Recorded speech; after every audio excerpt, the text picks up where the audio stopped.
What if your body wasn't yours anymore, and the life you knew was just a memory? Lingxiu's heart raced in her chest as she fought for survival. She could feel the cold sweat on her palms, but her assassin instincts kicked in. The chaos around her melted away, leaving only the battle. Every move was calculated, each strike precise. The men came at her from all directions. She took one down with a swift punch to the throat, tossed another into the wall, and dodged a bullet with a roll to the ground. But it wasn't enough. Red Fang, her greatest adversary, lunged at her, fury in his eyes. Their battle reached a fever pitch as they exchanged blows, neither giving an inch. She could see the satisfaction in his eyes as he finally revealed the device in his hand, an explosive device. Before she could react, the bomb detonated. The explosion sent shockwaves through the plane, sending Lingxiu flying through the air. Fire roared around her, and she slammed into the side of the aircraft. The last thing she saw before everything went black was the flashing of lights and the overwhelming sound of destruction. When Lingxiu regained consciousness, the familiar hum of the jet engines was gone. The cold, sterile smell of a hospital flooded her senses as her eyes flickered open. She sat up, disoriented, and took in her surroundings. A white ceiling, sterile walls. This wasn't the plane. She wasn't in the middle of a fight anymore. "Where am I?" she whispered, confusion clouding her thoughts. Her fingers brushed against a cold metal edge beside her. She turned, her breath catching as she gazed at the mirror. The reflection was unfamiliar. A young African woman stared back at her. Light skin, soft features, large, wide eyes. Lingxiu blinked, trying to focus. This wasn't her. Her own face had sharp edges, dark eyes, and a different expression, one that had been hardened by years of battle. She looked down at her hands. These weren't her hands. The woman whose body she now inhabited wasn't even her own. A name came to her. Zainab. A flash of memories. A life filled with pain, hardship, and loyalty to the wrong people. Zainab had suffered, and now her body was Lingxiu's vessel. But there was something else. A stone. Lingxiu's fingers curled around the mysterious object, the warmth of it sending a strange shiver through her body. She didn't understand it, but she knew this stone was important. This stone had brought her here, and somehow, it was the key to what was happening. Just as she was processing this, the door to her room creaked open. 3 people entered. Mama Bisi, Papa Kunle, and Ayotunde, the family Zainab had left behind. They looked at her, with such concern in their eyes, clearly overjoyed that she had woken up. But Lingxiu didn't share their joy. She only saw potential threats. "Zainab, darling, you're awake," Mama Bisi exclaimed, tears welling in her eyes. Papa Kunle spoke with a soft but cautious relief. "Thank God, you're fine now, my child."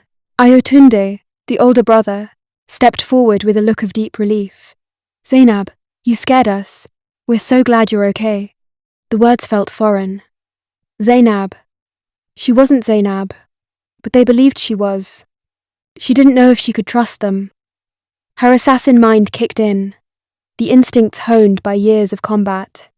Without thinking, Lingxiu reached for a knife on the bedside table, her hand gripping the handle with cold precision. She sprang from the bed and pressed the blade to Ayotunde's neck. Her eyes were calculating, her mind racing. "Who sent you?" she demanded, her voice sharp. "Why are you here?" Ayotunde's eyes widened in fear. What are you talking about? We're your family, Zainab." The word struck her like a slap. Family? Could she really trust them? She didn't know, but the feeling that they weren't enemies began to creep into her mind. They had no reason to hurt her, yet she could never be too careful. Zainab's memories flooded her mind, memories of betrayal and cruelty, of family that had used and manipulated her. But as Mama Bisi screamed in distress, "You want to kill your brother?" everything stopped. The knife lowered slowly, and Lingxiu stumbled back, the weight of the situation crashing down on her. She had almost hurt someone who only wanted to protect her. These people, they were Zainab's family. The confusion swirled in her mind. Ling Shu had lived a life of constant betrayal and violence. Zainab's life had been one of abuse and manipulation. Yet, these people, despite their past, had no reason to harm her. For the first time, Ling Shu allowed herself to feel something other than distrust.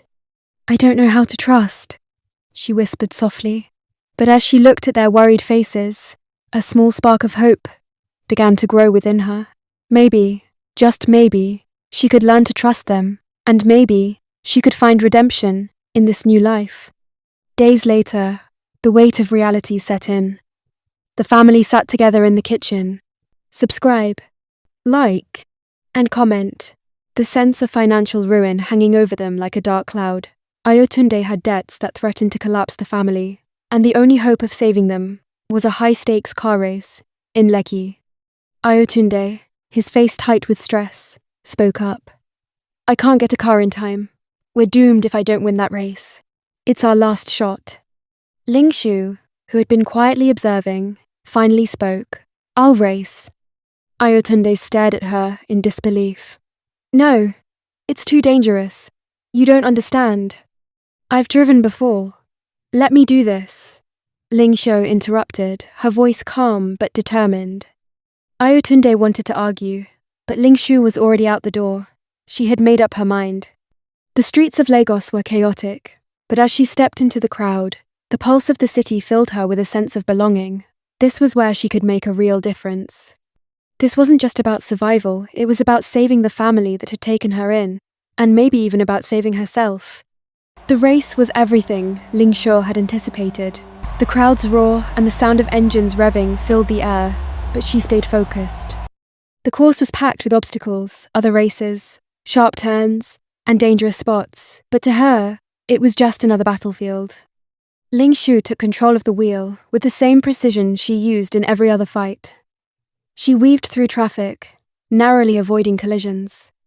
The sound of the crowd faded as she focused entirely on the race, her car becoming an extension of herself.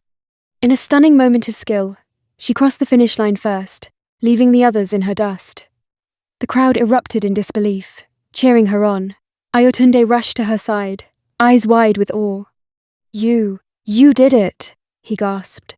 "You saved us." Ling Shu remained calm, her face hard as steel. "It's not over yet," she warned, her mind already shifting to the next problem. "We still have enemies." That night, Ling Shu called her old team in China. Her voice was steady, but the gravity of her words was clear. "I'm alive, but it won't be long before they come for me." The call was brief, but it was enough.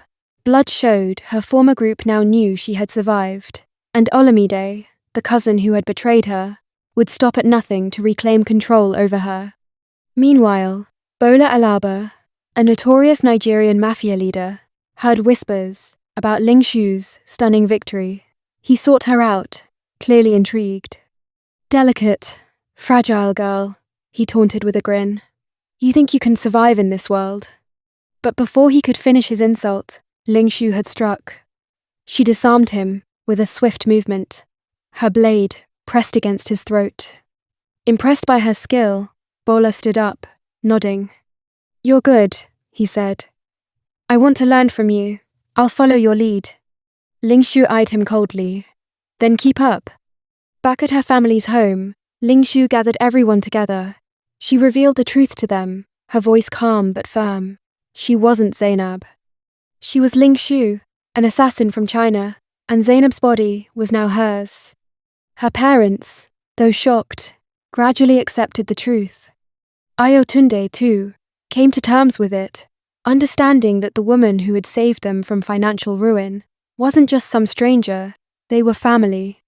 Ling Shu had stepped into Zainab's life, but that didn't mean she couldn't protect this family, too. The stakes had never been higher.